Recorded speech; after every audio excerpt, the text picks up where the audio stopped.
Welcome, everyone, to episode 34. Voted vote. 34 of the Cosme Reads. How you doing tonight?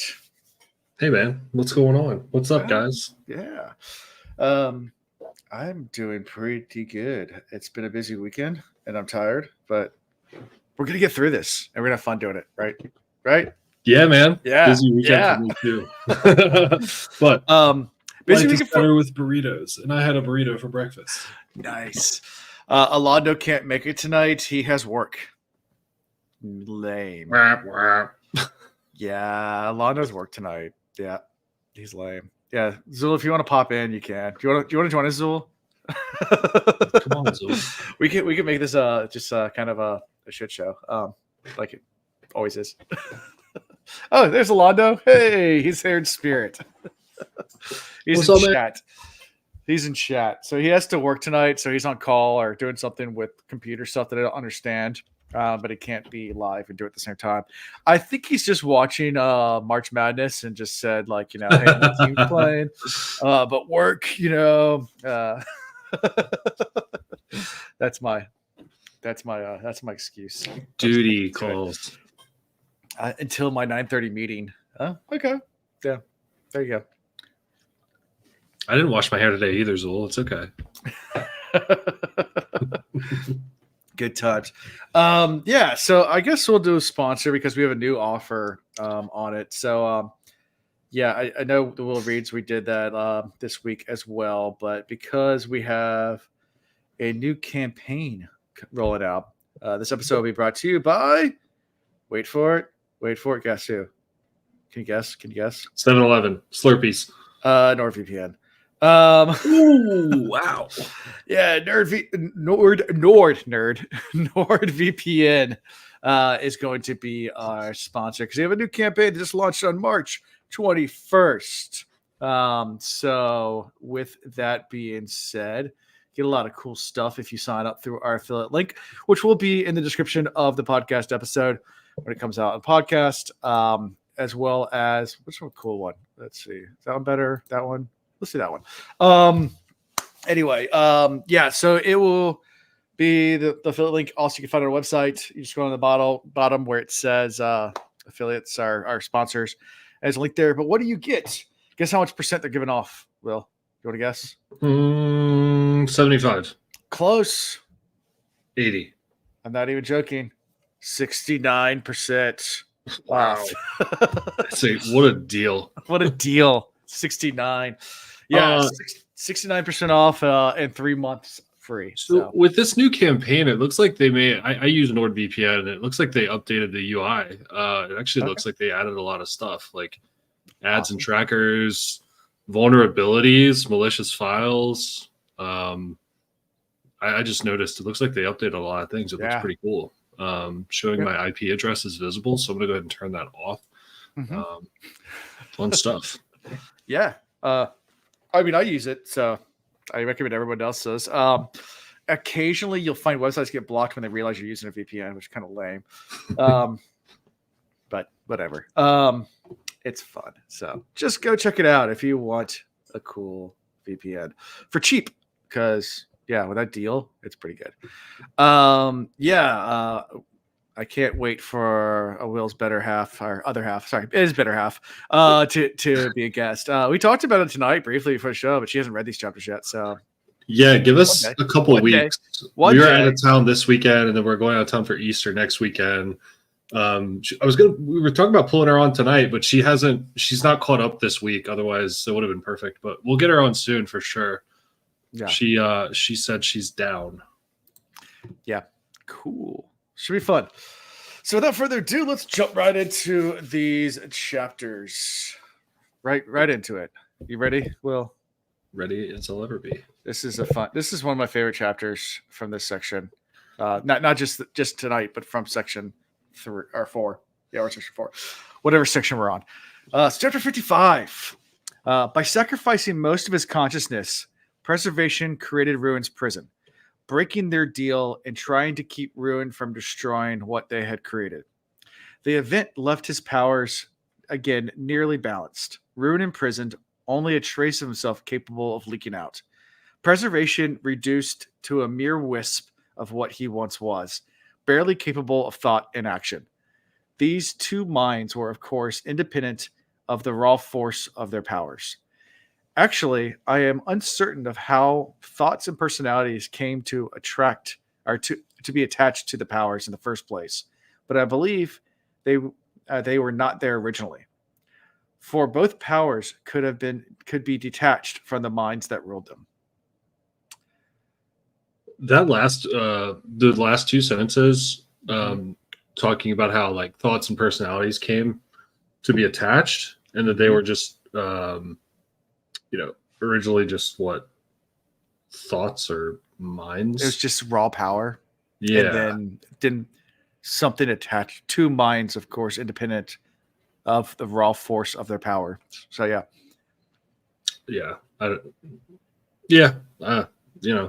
Interesting stuff. Yeah, very interesting. Yeah. So, and this is a kind of a cool chapter because we get Ellen meeting someone on the road. He's walking back towards Fadrix with his entire Koloss army that he's just taken, his new 30,000 Koloss. And he's just walking his way like knee deep in ash, just kind of like trudging his way. He's down on himself completely. Like, what's this even worth anymore? Like, why are you even trying? Like, look around. The world's falling apart. Like, we've lost, and we have no idea where we're going at this point. It's such a sad sight. Like, just so much ash all over the place, up to his chest. He said he got on his knees, and the ash is up to his chest. His chest, yeah. Like, it's so bad. It's bad. Things are bad. Things are really bad. And he collapses down to his knees. Yeah, like you said, kneels in the ash and is just ready to give up. And he looks out into the mist, and the figure appears in front of him again.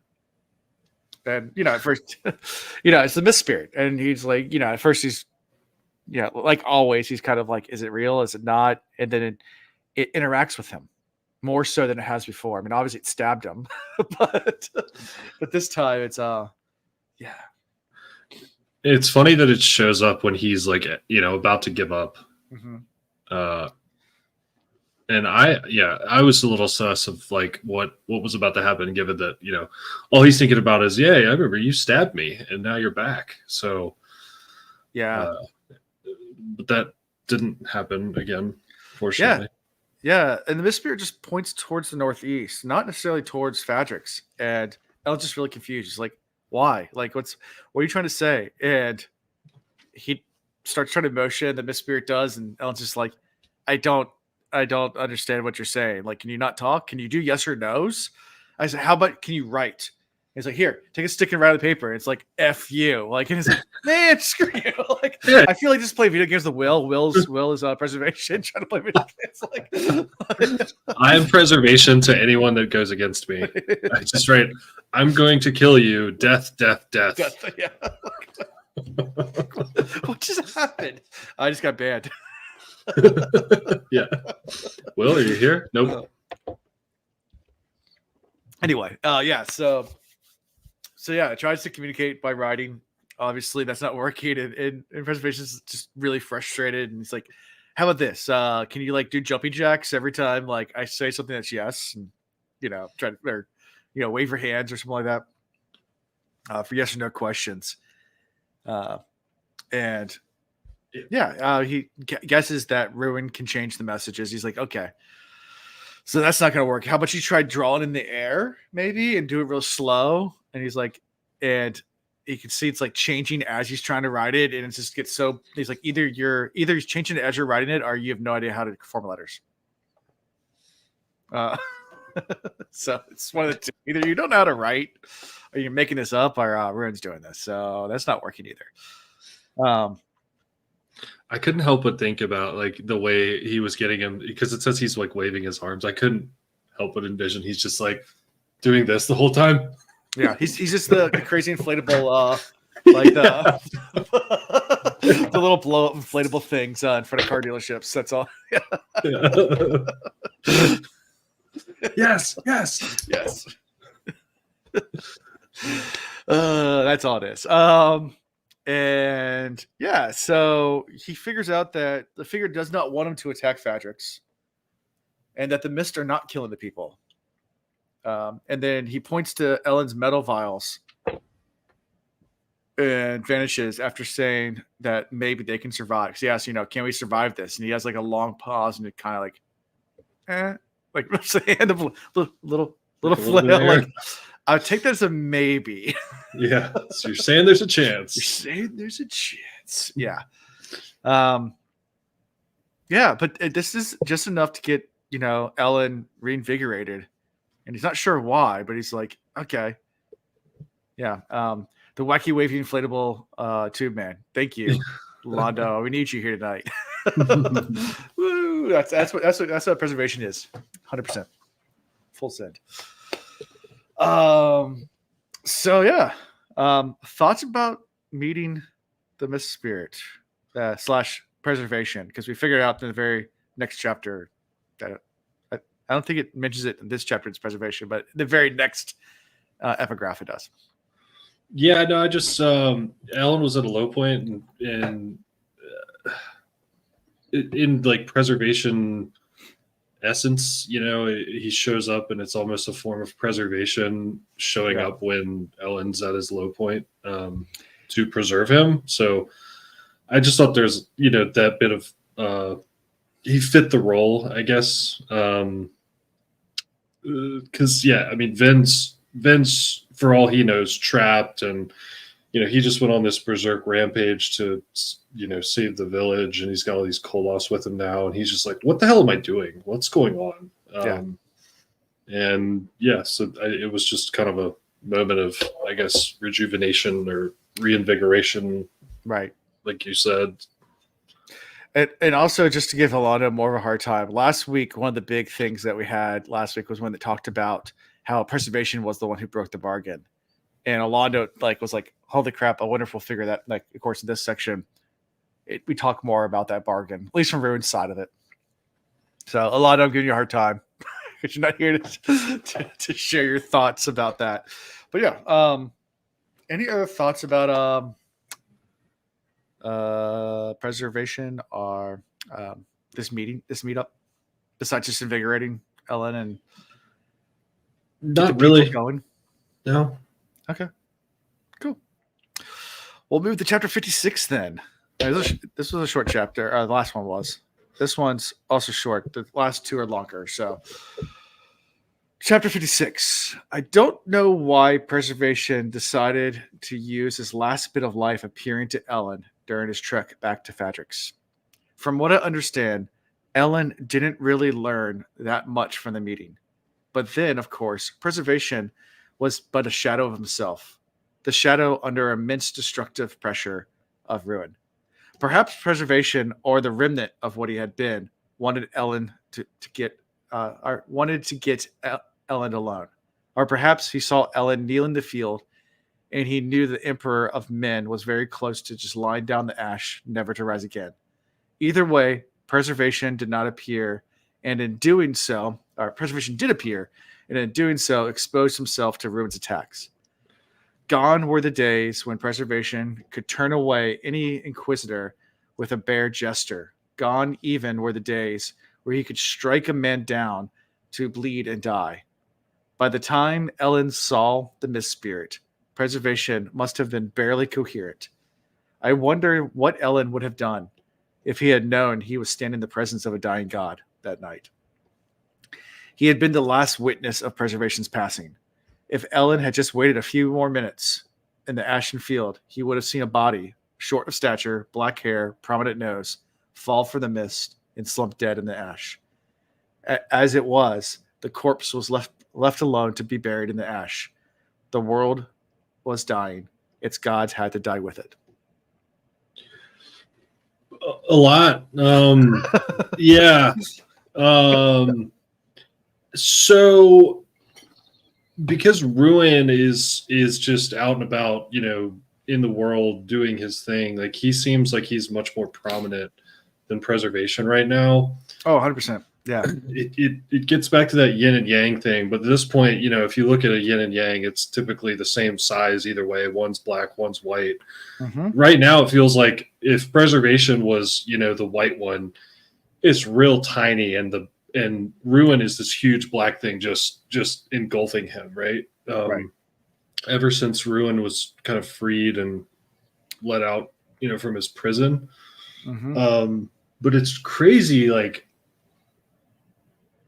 they're saying that like an actual human being can't, like a god in the form of a actual body died. Like when Ellen left, it died, came to the ground, and that was the last of preservation. Mm-hmm. Like what? Like so that seems bad. I'll just say that. Yeah. It seems really bad. Yeah. So yeah. Yeah, it does seem bad. Things are getting bad here. In this world, things are getting really, really bad. And it's tough because I think a lot of brought up last week. I mean, or maybe it wasn't a lot of, maybe it was something else. But there's somewhere I heard someone made an argument. You can kind of understand Ruin's arguments in some ways, like the finality of everything, and not everything is permanent. Like everything does have an end. We all will die. Everyone listening to us, and us included. The Earth will eventually be destroyed. Hopefully not anytime soon. But like there is an end date to everything. Nothing is permanent. So like the Ruin find the beauty in that. It's just kind of course, no one wants it to happen to them. No one wants to be there for the end days. But so I guess getting to like what you said about Alondo talking about the bargain. Yeah. So I guess preservation got to like create a lot, and they couldn't create on their own. Preservation could only preserve and Ruin could destroy, but they could only create together. So there's nothing for Ruin to destroy, so they made a bargain. And we get into this next chapter when they talk about it. Okay, we can wait if you want. Yeah, we can wait. But I mean, just to kind of clarify, they made a bargain that they would work together to create just so one day Ruin could destroy.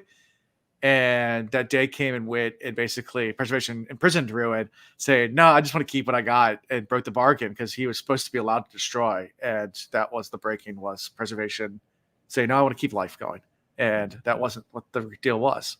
The deal was that we'd had this cycle, I guess, going on of creation and destruction. So Ruin got to get his fix, and they could work together. And Preservation was like, "No, I like this one we made." Like, and rather be a cycle. Preservation wanted to end the cycle by keeping it going forever, and Ruin said, "Bargain's off. I'll destroy forever." Yeah, and it's like a buildup of Ruin now, and he's just Does that make more metaphysical sense or philosophical sense? Oh yeah, it makes total sense. Yeah, 100%. Yeah, no, it does though. It seems like since they waited so long for him to get his end of the bargain, it's now just 10, 20 times worse than it would have been had they not imprisoned him. Yeah, I mean, the bargain was, I guess, that they would create and then he would get to destroy and then they could create again and they could have a cycle and he could just keep on destroying forever, but it would just be a cycle of destruction. And Preservation broke the bargain and imprisoned him versus letting him destroy. And he's like, "Fine, it's off. I get destroyed forever then. Like, no more creation. I just destroy." So makes sense. Yeah, so that's I'll get more to that next chapter. But yeah, for this chapter, we're with Spook. He's working on his plans for Quellion. And he's discussing his plans with Beldra.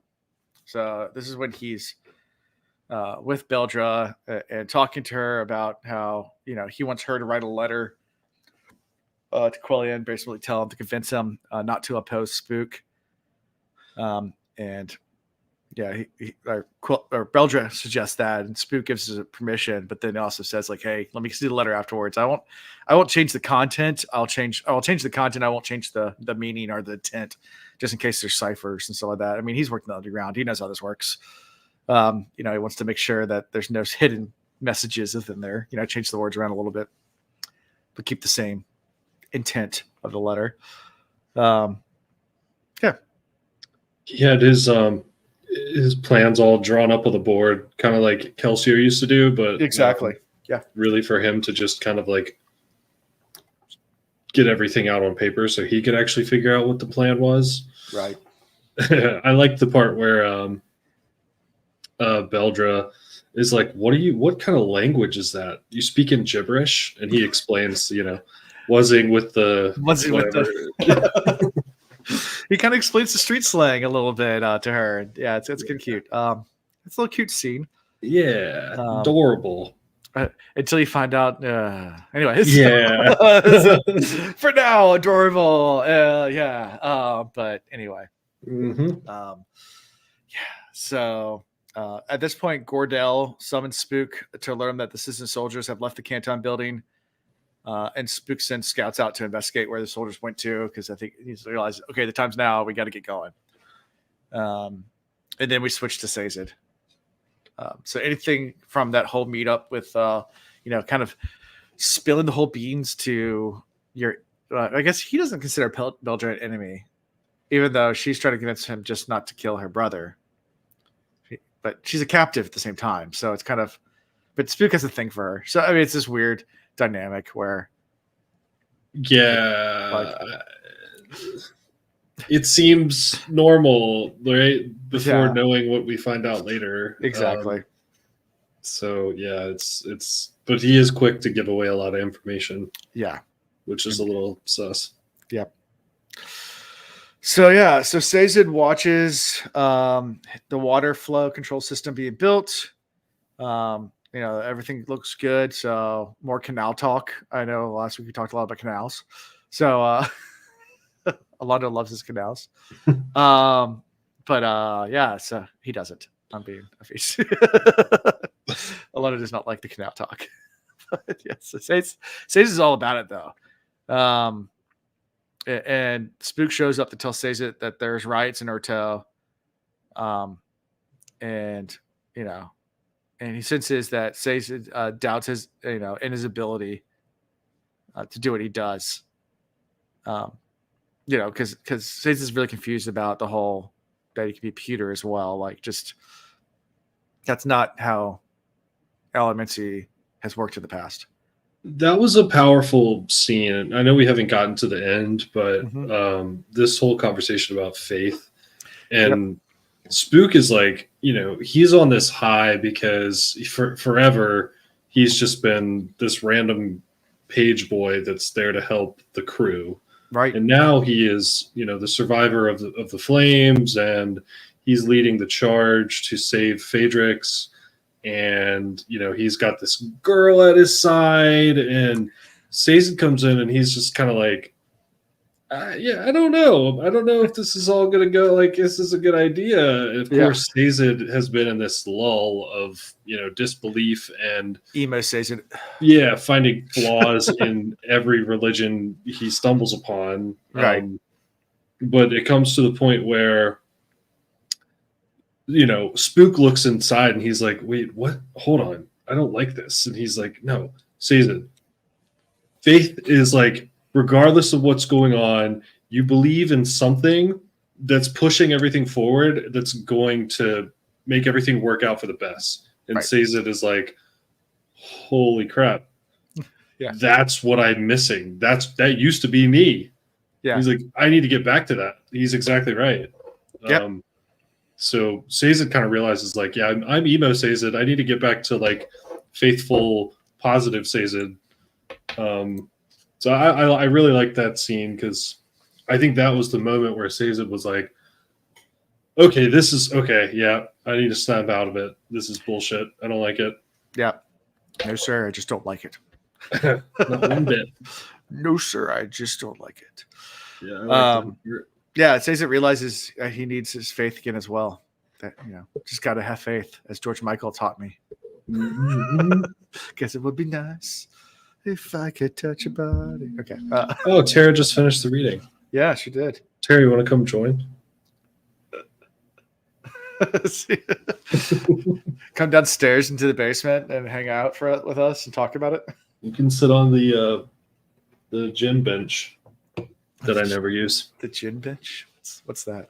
I have like a little, like, my neighbor had a yard sale and I got a little Yeah.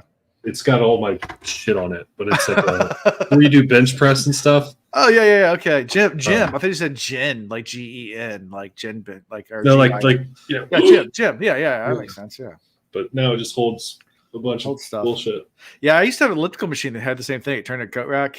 It's just yeah.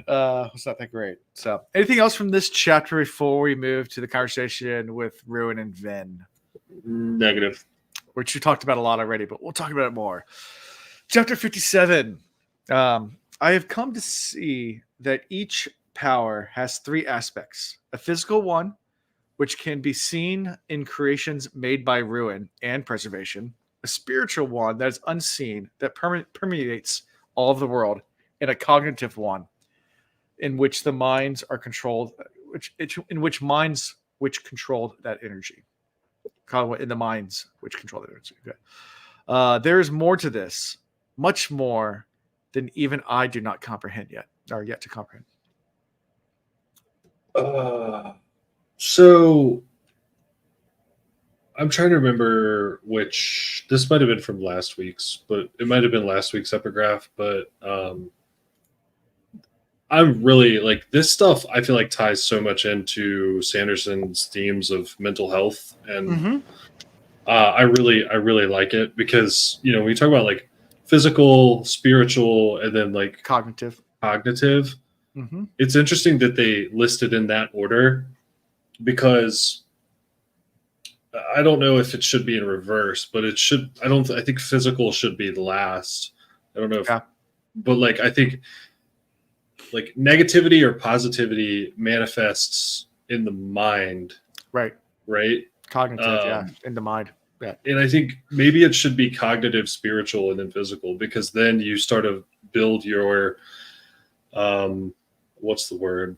I don't want to say framework, but like you build kind of your worldview. Yeah. And it could be a negative one or a positive one. And that kind of creates the physicality around you. Like maybe who do you surround yourself with? Are you a positive person or a negative person? Do you associate with positive people or negative people? Are your friends positive or negative? Like, because I've experienced all this stuff a lot in my life. I used to be, I don't know, negative and have a lot of depression, and now I'm not. And being able to see both of those sides, like obviously people go through phases of life. Sure. But I just think ruin and preservation, the whole mental health thing that he talks about, like I really, the way he spins it in this book is like, it's crazy. Yeah. I don't know if that makes sense, but it does. Yeah, it reminds me a lot of the philosophical argument, the Plato and the Cave, Plato's The Cave argument, where he talks about realities, and you focus back out and you get different realities. So at the very back and then all the way outside the cave and outside the physical world is what you call spiritual, how God intended creation to be. And then you have the stuff that's real, and then you have inside the cave art. So it's the mind's perception of the reality onto the wall in the cave, where the people, as you go further into the cave. So you have spiritual, how it was meant to be, how it really is, and then how it's perceived. Yeah. So it's very much that Plato-esque, going back to ancient Greek philosophers. If everybody wants to read it, it's a really fascinating thought experiment going through the story of the cave. Plato's. I need to go back and read that. It's been a long time. It's interesting. Yeah. That just talks about how you perceive things and what reality is to some people might not be what reality is to others. Right. Exactly. Yeah. Heady stuff. Thought experiments. They're fun.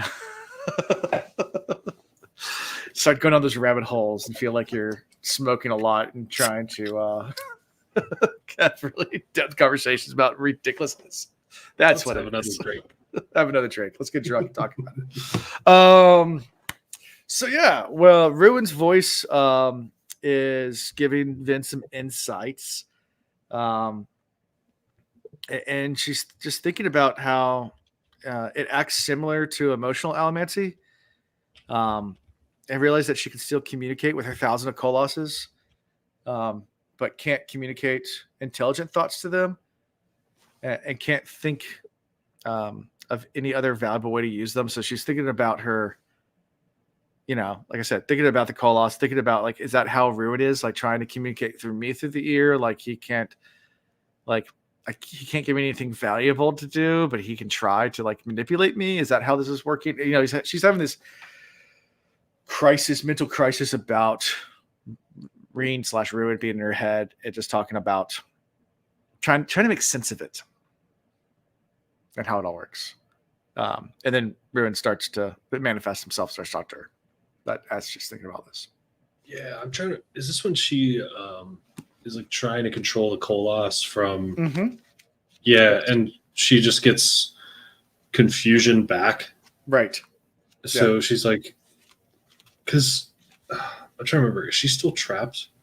Yeah, she's still trapped at this point. Yeah, and so she's like, maybe I could control the Koloss and like get them to go. She's not down. She's not down in the cavern anymore, but she's like she's in the next layer.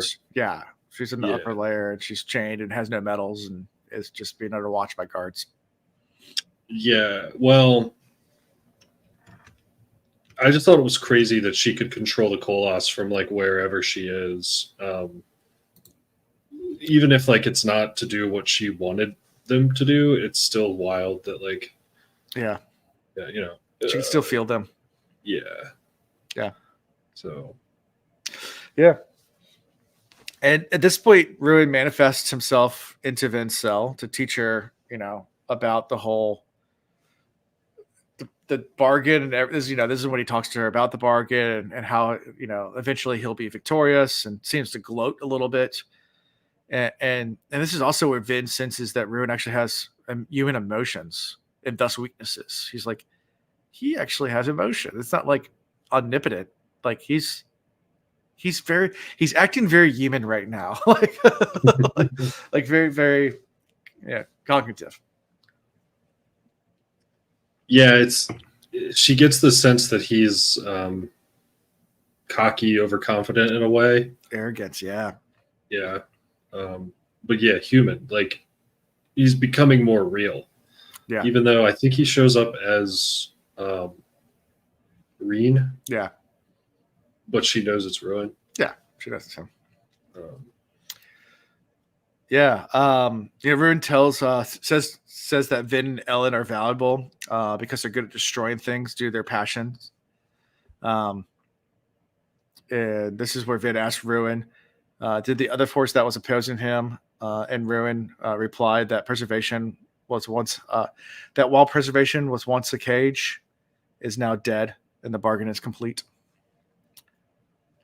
And that's where he goes into the whole thing, like that they can only create together, that separately they couldn't do anything, but they promised that Ruin could destroy the creations, but preservation broke it.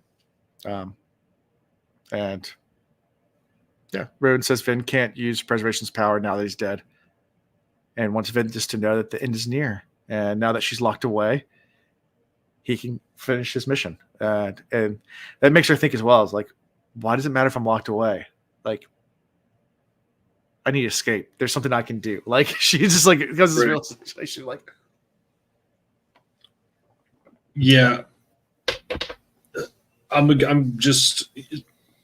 I still don't like. I'm still wrapping my head around the whole how Ruin was imprisoned, and maybe I'm thinking too in depth on that, but like he says something about how preservation was the cage, and I'm like, hold on. So I thought they had to create the cage together, but why would Ruin create a cage for himself with preservation?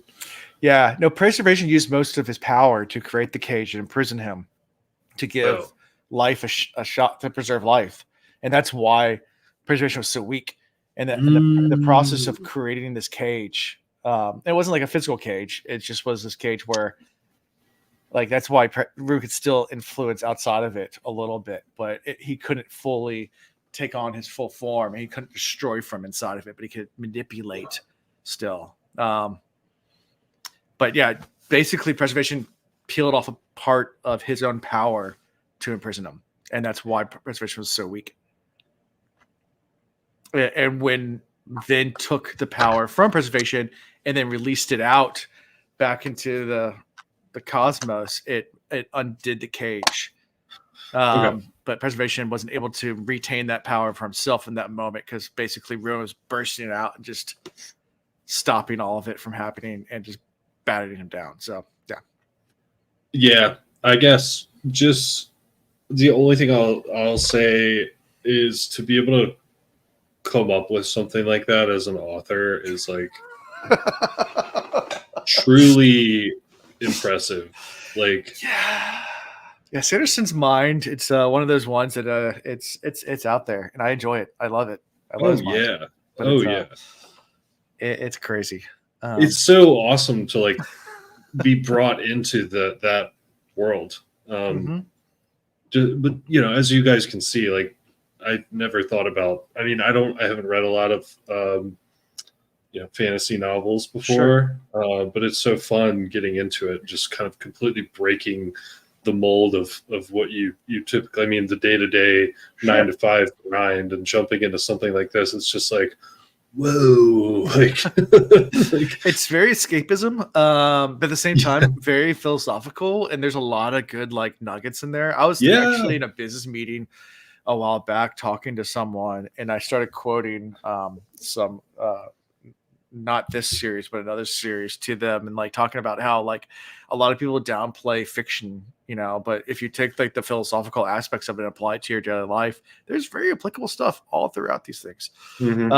No, it's a great, fantastic story. It's fun too at the same time, but there's actually like really good wisdom too. You can take and kind of infer, insert into your own world. So I don't have much more to add, but this scene was really, really interesting. Yes, Danny Azul. Yes, Stormlight. How'd you know? You have no idea you're in for a basket of treats, Will. You are. Yeah, I'm excited. There's a lot. I took a philosophy class in college and I had a really, really great professor.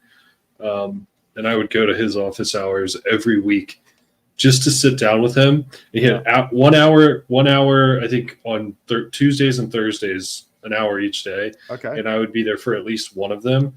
Awesome. And I would take up the whole freaking hour because I just sit in his office and be like, dude, what the hell does this mean? And then that would lead into, well, what do you think it means, Will? And then I'd be like, oh, well, and he'd be like, oh, you know what? You're right, but you're also completely fucking wrong. And then, an hour later, your mind is blown and you're like, I don't even know what to take from that, but that was cool. That was cool. That was awesome. I don't know. I enjoyed philosophical conversations, I guess. Yeah, getting deep. Well, there's plenty more in Sanderson's talks. It's very, very interesting. All of it. And you can tell he definitely comes. I mean, Sanderson is a religious person. He's Mormon. There's a little background about Sanderson, but at the same time, there is a lot of religious influence into his writing. Of course, I mean, someone that is not as well studied, in religions would be probably hard pressed to write about faith the same way, if that makes sense. Because it's one of those concepts that is abstract to people without faith. So anyway, I was just reading String's comment. He said, we've been telling fairy tales for so long for a reason. It must be beneficial since our societies have managed to stay around in various forms. I mean, fairy tales and fantasies have been, since the beginning of time. The one of the oldest books that novels ever written in the English language is Beowulf, is a fantasy. I mean, that's a big monster you try to go kill and dragons, and it's Beowulf. It's the first novel, English novel, at least the oldest one that we know of, as far as a novel goes. But yeah, we've been telling stories, Canterbury Tales. You go back to the old ages. Even before that, you go back to old writings and Egyptian texts and Sumerians and all sorts of stuff like that. There's tons of stories. Is it King Lear kind of a fantasy, or is that there's one it has to do with hair, and the hair has some sort of, the longer the hair gets, it holds more power. That was like Shakespeare. That's mythological. Yeah. That was like the first time I read like a fantastical novel that like really jumped out at me. But the one takeaway I had was, oh, so if I grow my hair out, I'll get smarter. Cool. I need to have long hair. I think that takes directly from the Bible and Samson. Because he had long hair and he got his power from God from his hair, and then his mistress cut his hair so he could be killed in battle. That's a story. That's actually a biblical story. Yeah, Samson. Interesting. He killed people with a donkey jawbone. He had a jawbone that he would just bash people's heads in. Badass. Brutal. Anyway, there's a lot of stuff in the Bible that's kind of crazy like that, especially Old Testament. But yeah. Anyway, anything else from this whole meeting with Vin and Ruin? Yeah, Samson and Delilah. Yeah, Delilah cut his hair. And yep. Thank you. I don't think so. If nothing else, all right, we'll move to the last chapter, chapter 58. Once you begin to understand these things, you can see how Ruin was trapped, even though Preservation's mind was gone, expended to create the prison. So this is where it says that he used himself to create the prison. Through Preservation's consciousness, though Preservation's consciousness was mostly destroyed, his spirit and body were still in force. And as an opposite force of Ruin, these could still prevent Ruin from destroying, or at least keep him from destroying things too quickly. Once his mind was freed from his prison, the destruction accelerated quickly. Right. So, yeah. We've talked about that. Yeah, we talked about that. So, yeah. Yeah. Because now everything's lavas, earthquakes, volcanoes, and ash falling everywhere, and things are just going to crap real fast. The world's literally dying. Yeah. And I think that also in the previous chapter, we didn't go over that too. I think isn't this when Ruin actually says like the timeline's super soon? Like he's like, you got days. Like, yeah, he says you have days, not weeks. Yeah, you have days, not weeks until it's all over. Until this world's Ben's like, I gotta get out. Like, I need to get out now. Yeah. Yeah. So I know you're gone last week, but what do you think about Kelsier, our Tensoon, as Kelsier telling everybody to go hide? Yeah, caverns. So, you need to get underground. Things are getting really bad up there. Yeah, that I briefly caught up on that this morning before I read this section, and was not expecting Tensoon to take the form of Kelsier for one. Yeah. But when I guess when I saw you Friday and you and Tara were talking about it, I couldn't help but laugh because you have bags of bones and he found the bag of bones. He found the bones. Back in, I guess, was that in Luthadel? Yeah. Yeah, I don't know why he was telling people to go underground. I guess hide because I don't know. Just Tensoon's a wild card. Yeah, it's kind of a wild card, but I guess he's trying to save people. Yeah, he is. Destruction.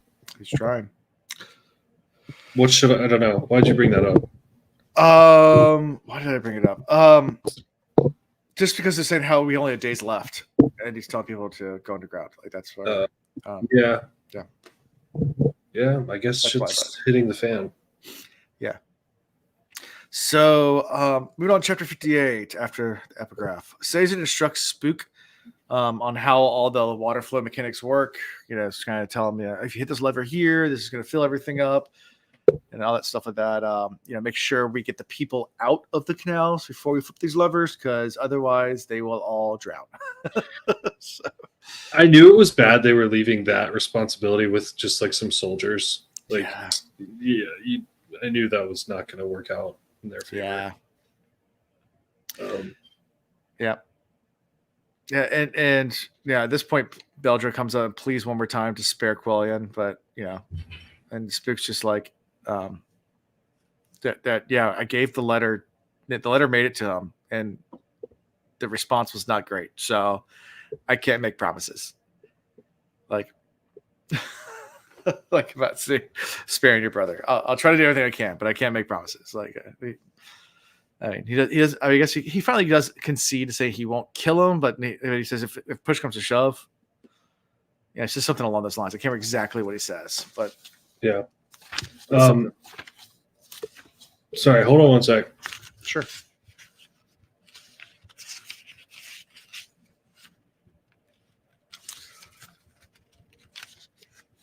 Sorry, I just heard something like crash upstairs. Everything okay? I think so. Okay, cool. We'll go one earphone for now.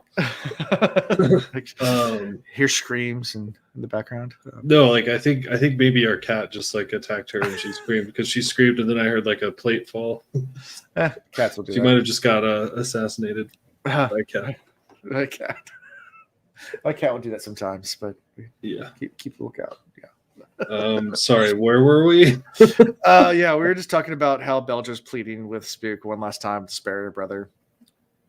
Oh yeah. Everything's fine upstairs, or so the person that's typing now on Tara's phone computer says. Yeah. Wait, why is your picture a cat? I did drop my plate. It was a loud sneeze. Oh my god, that's awesome. Yeah, good times. So that's what the home intruder would say. He's typing now. I just sneezed. Yeah. If someone comes up behind me, just yell. Just yell. Gotcha. Yeah. Got him.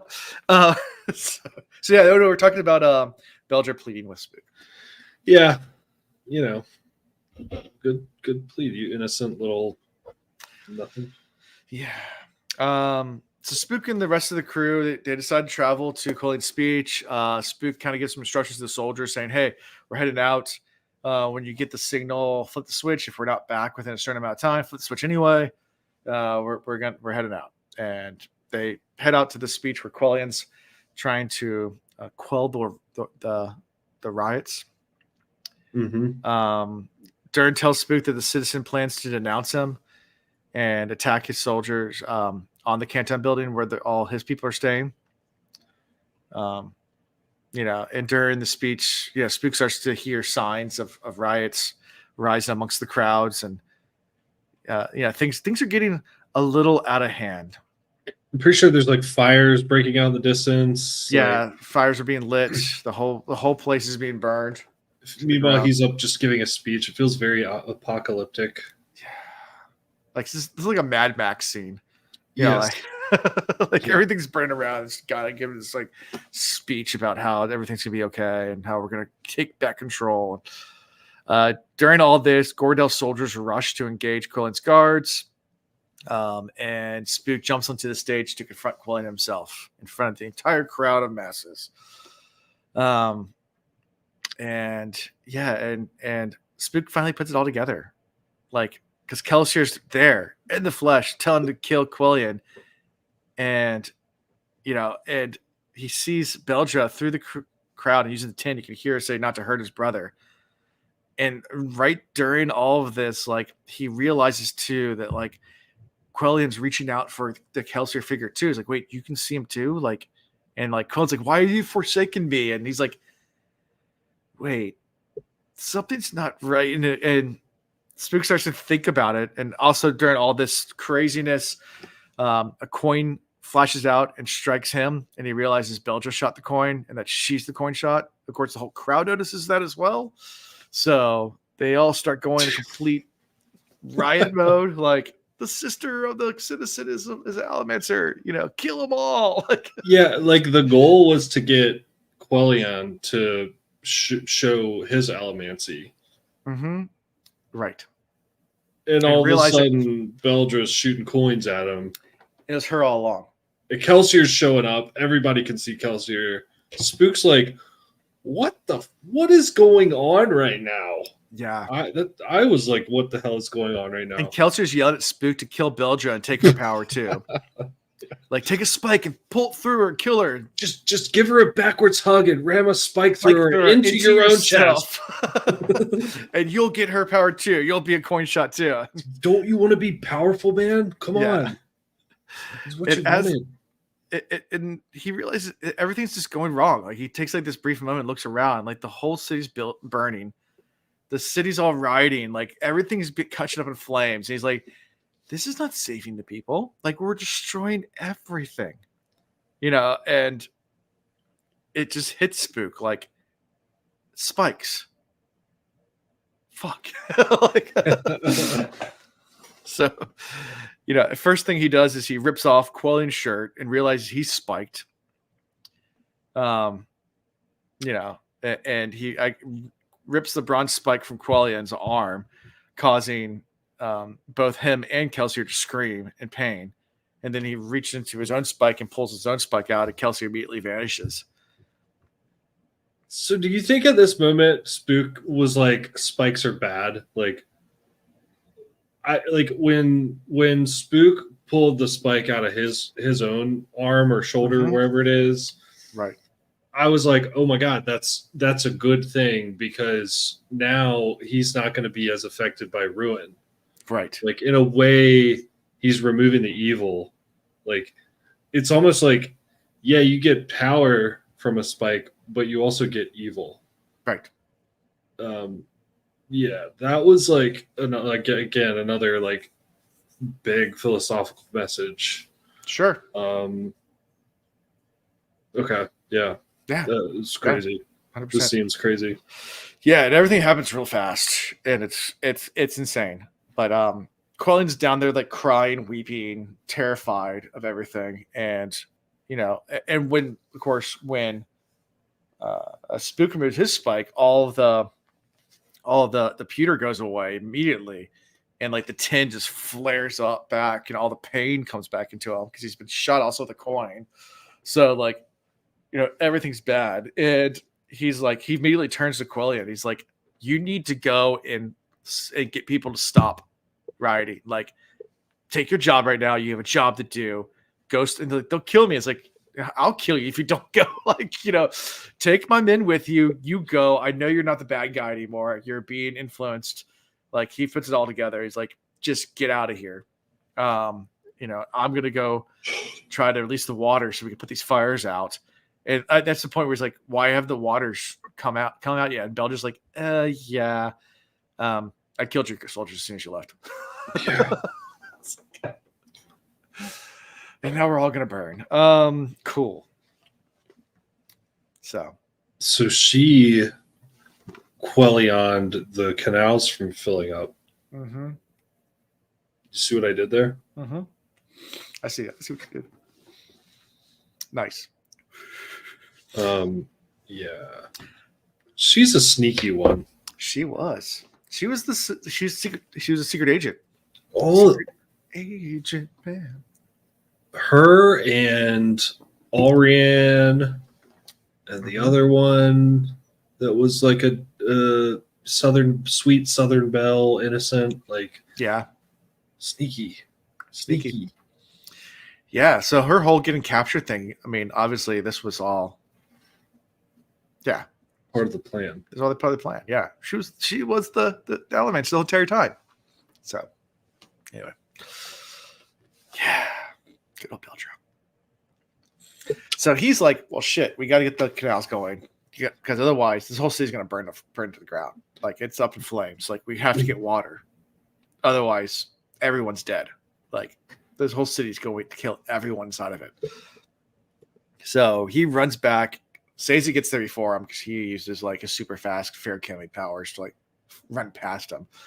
But when he gets to the Canton, the Canton building, it's like in flames, and says it can't go any closer because it's just too much.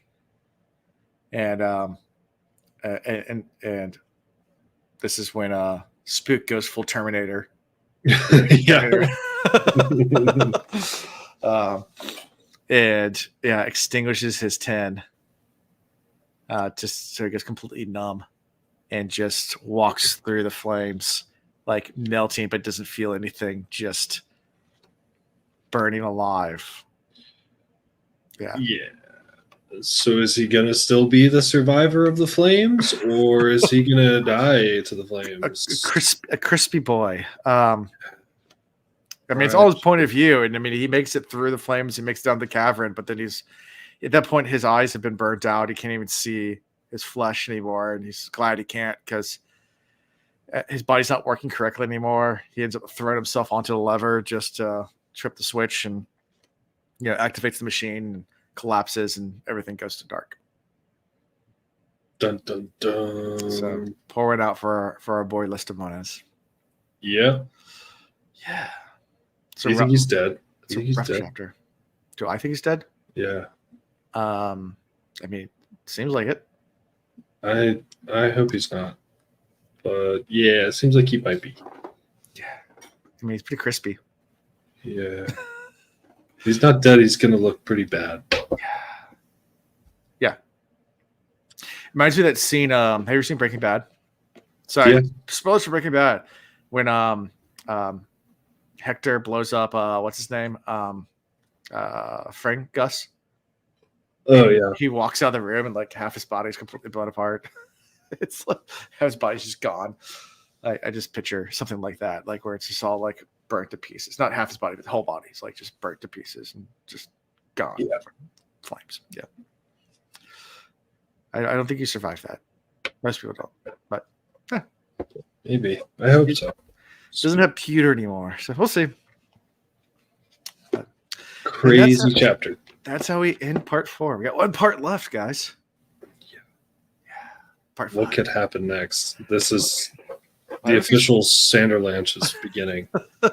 Everything's falling apart. So how are we going to turn this ship around, guys? What do you think, Will? How are we going to turn it around?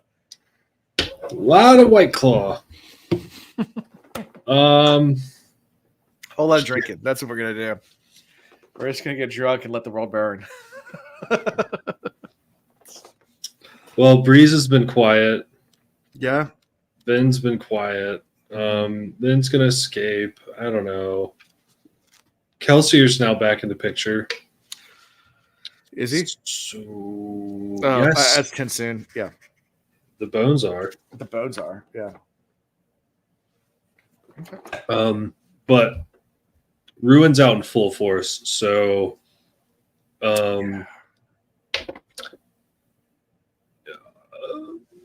yeah, it's good. There's going to be two forces coming at each other real hard, and one's going to win, or everybody's going to blow up. Yeah. In a nutshell, that's what's going to happen. Sounds about right. Am I right? It sounds about right. Rafa.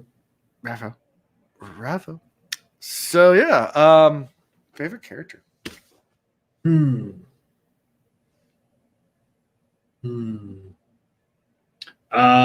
gonna say Spook because I don't know if I'll be able to say that ever again. Okay, it's a good one. Fantastic. Yeah. Fantastic character.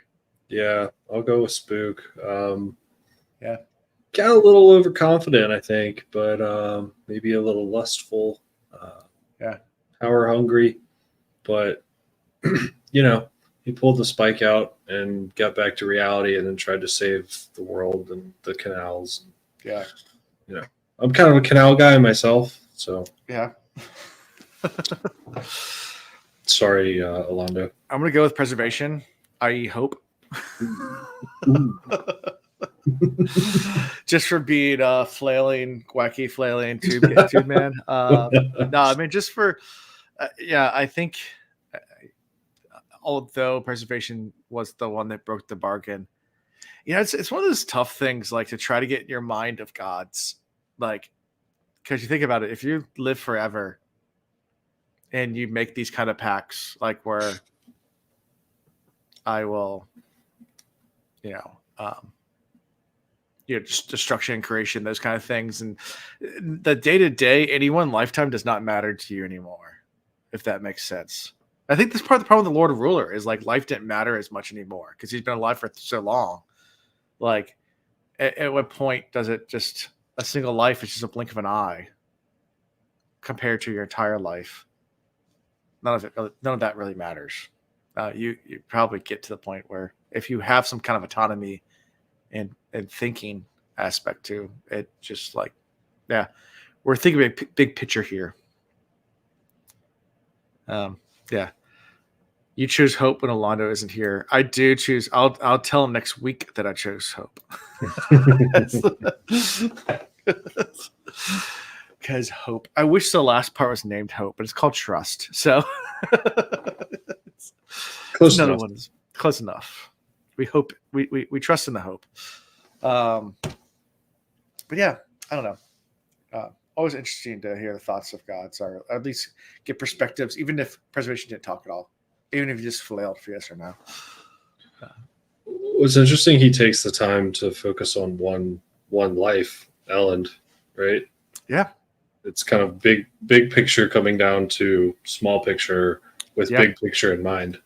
Sure. Yeah. Good one. I'm your favorite character. Yeah, preservation. There you go. Will, you are always my favorite character.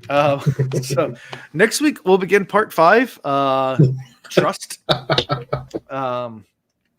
What if God was one of us? So next Sunday is Easter Sunday. We talked about this last week. I'm available to record Sunday night. I don't know how you are. I think I should be good. Okay. I think we'll be back. Yeah. I mean, my wife and kids are taking, or my wife is taking the kids and going to visit after church on Sunday and going up to visit her in-laws and leaving me home alone for the week. So I have really nothing to do besides go to work and do podcast stuff for the entire week because I don't have the parent. Yeah, we'll be, I think, coming back from our family thing. So I should be good. Okay, cool. So we'll shoot for next Sunday. We're doing 5 chapters. So 5. And we are 1, 2, 3 full episodes away from finishing the book. And also JordanCon. Yeah, and we're going to, if we keep on our schedule, we will be doing our final episode live at JordanCon. We're trying hard to get off schedule. We are trying very hard to get off schedule. But the idea is that we will be live at JordanCon to do the final episode of this book. That's the idea. So I'm looking forward to it. Hopefully that goes well and we can do it. But yeah, so how it can be found is the CosmereReads.com. You can find cool links like NordVPN links, really cool links. We get 69% off. Nice. You can also find links to merchandise, our Discord, all sorts of other fun stuff. Patreon. We do have Patreon. If you want to support us, that does help. We do giveaways from time to time. The more patrons we have, the more giveaways we can do. Some perks you get stuff for being a Patreon as well. So feel free to join up there and we can do more things. So it helps. All the money goes to Alan anyways. So actually, it goes all to the cost of actually running a podcast. I wish I pocketed money. Support Alan. I wish I pocketed anything. Actually, some of it goes to JordanCon, things like that. Hey, you got a free ticket to JordanCon off of podcast. I did. So don't give me that crap. I didn't pay for your plane ticket and hotel, but I paid for my flights. Pay for your flights. I need a lot more patrons before I can do that. We don't make that much. But it does go towards things like letting us at least pay for tickets for cons. Also, because I use a podcast to buy everyone tickets, both Will Reads and Cosmo Reads. And then hashtag grateful. And the cost of I have to pay for the website, I have to pay for the hosting, I have to pay for. I mean, I did the math. It's a lot of money that I pay monthly in subscriptions because you can't just buy stuff these days. Everything's a subscription. It's annoying. And then I get giveaways. So that's also the money goes towards that. So it all adds up. I don't pocket anything. I wish I did. My wife wishes I did. But no, that's not how it works. Well, he bought me the webcam, the microphone I'm using, the books. Yeah. I'm a spoiled brat. Yeah. Saying I use it all. You have like $100 for the like equipment and stuff like that. I'm good. Shut up. Anyway, so go check it out if you want to support us there. Pay for the books. Yeah, I did actually. I bought Will books. So He's going to keep buying me books. It's important to be able to afford books because I like books. I have lots of them, and I like more books. I do have a complaint. Books are fun. Some of the pages are falling out. Oh, they are? Oh, wow. Okay. You read. It's a good, well-read book. My original copy of Eye of the World is literally held together by tape. Oh. I mean, it is literally like the whole back part just solid tape at this point. That's how a book should look. Yeah, I've read this book so many times that it's anyway. So that's a throw it back on the shelf. So anyway, yeah, go check us out there. Good stuff. And that's all I got for this week. So until next time. Thank you for watching the Cosmere Reads. God stinks, God stay fresh. God stinks, God stay fresh.